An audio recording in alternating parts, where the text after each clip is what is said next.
Keeping our natural resources alive and well as we use them along the way is a very important endeavor. And joining us now is Raul Hernandez, CEO of the Old Growth Again Project. Raul, thanks so much for joining us. We appreciate you being here. I woke him up, sorry, at 5:30 in the morning. I feel so bad about that. So tell us, want to give us an overview of the project quickly?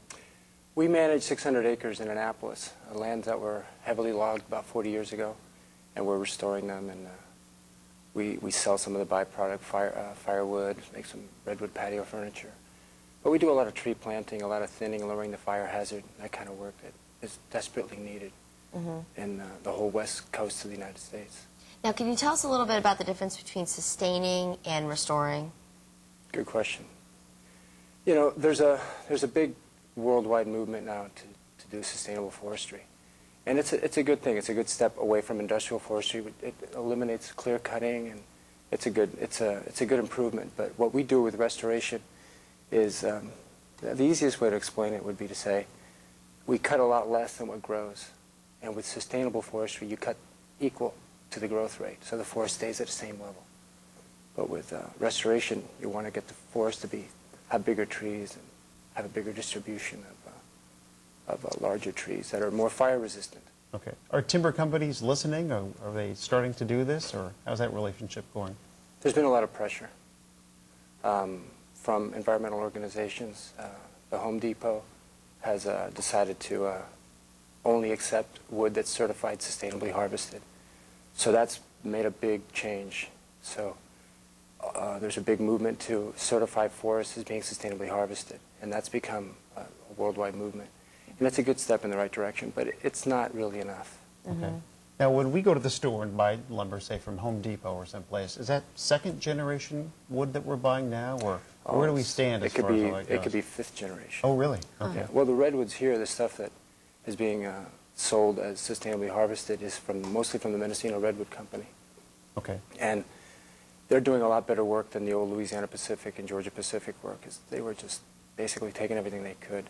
And when the Fisher family bought that land, which is about 200,000 acres in Sonoma County and in Mendocino County, they've made a concerted effort to slow down the rate of cut and do better practices. But it's not restoration work. But it's still much better than industrial forestry. Is that clear? Yeah. Now, where do you spend most of your time? I mean, is it between lobbying efforts, like, Home Depot movements, getting stores to only accept certain types of wood, or is it really in the forest? We're not part of the sustainable forestry movement. We don't even try to get certified sustainable, because we think that there's a higher standard. We're restoring our land, and we limit our rate of cut way less than what Mendocino Redwoods does, for example. And as far as the math, sustainable forestries, they cut somewhere between 2–2.5% of their stand every year, and the forest grows about 2 to 3% a year, depending on how old it is. So that's what sustainable is. But we cut 1% a year. If you cut 1% and the forest is growing 2 to 3%, well, obviously the forest is going to get healthier. And the bigger the trees, the less of a fire hazard. And what we really need to do is move towards a forest of better spaced trees, where the trees are further apart and they have bigger trunks that are thicker. And that's what's going to save the stands when a natural fire comes through. Fire is a natural part of the ecology. Now, you said you've got 600 acres right now. Are you looking to expand that land, or can you manage just that much, or what are the future plans? If we manage lands for other people. Okay. So if you have 40 acres of land next to ours and you think what we're doing is great, you'll call me and say, hey, Raul, you think you can manage our land? We'll say, well, you got to agree to certain restrictions in perpetuity. Oh. Because we're not going to fix up your land so then you can turn around and log it. Yeah. Right. That's interesting. Now, what are some of the big issues facing you guys right now, other than, all the ongoing, keeping the forests going and that sort of thing? Any other big issues politically shaking down? Politically, the biggest issue is the vineyard conversions. And the other big issue is fire. Doing something about fire, because fire is such a scary topic. Most of the lands in Sonoma County were heavily logged in the 50s and 60s, and they're a mess. Okay. They're full of fuel load, and if a fire gets going, it's not going to stop. Yeah. Right. We'll talk a little bit more about that when we come back, and also the conversion to vineyards, which is happening everywhere. Yeah. Vacant piece of land in just a couple of minutes. Don't go away. We'll have more with Mr. Hernandez from the Old Growth Again Redwood Project in just a few minutes.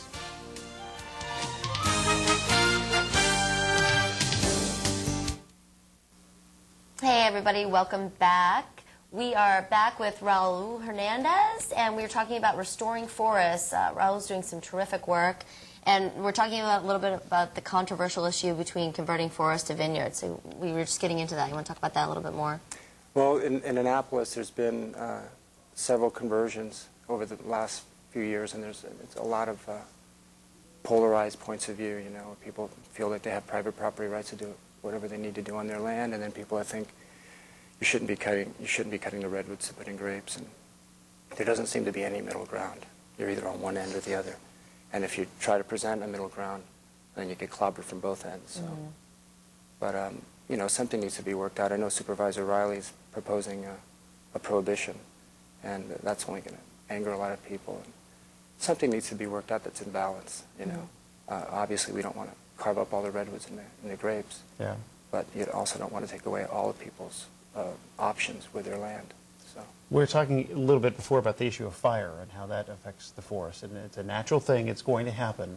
Yeah. But through, I guess, managing the forest better, you could better prepare for fire when they happen and less damage from the fire. absolutely. How does that work? Before we came, before the Europeans came to California in the 1850s, all the California forests were burned on a regular basis by the natives. They did it to improve the hunting. And what happened is you could ride horses through the forest because the trees were very far spaced apart. They were huge trees, and the fires burned all the brush and all the small trees. So you had tall trees, well spaced apart with very thick bark. So when a fire came through, it just burned on the ground, and the bark protected the trees. So there was no problem. Now what we have is they've taken all the big trees, or most of the big trees. You have a lot of small trees. You have branches growing from the ground up, because once you remove the canopy, the trees that come up, the branches are wide. And what happens if you get a ground fire, the branches catch fire, and the fire goes right up into the canopy. You get a crown fire, everything burns. And since most of the trees are young, they don't have enough bark resistance to survive a fire. So you get these devastating fires like in Yellowstone or all through the West. But the work that you guys do, it sounds pretty labor intensive, but you were saying it's a pretty small group that you have that actually does most of the work. Yeah. Talk about that and maybe how you guys sustain yourselves and how you get funding for the projects. We have half a dozen men working full-time, and it's mostly just chainsaw work, removing lower quality trees, limbing, and doing a lot of planting. And as we were doing this, we discovered there was a lot of logs left on the ground from 40, 50 years ago, redwood logs that were fine. They would leave them back then because redwood was a dime a dozen. It wasn't worth anything. Right. And it was just, they had to get it out as quickly as possible. So we pulled out these logs and we milled them, and the wood was exquisite, tight grain, just unbelievable wood. And we started making furniture. And next thing we knew, we were in the nationwide furniture business.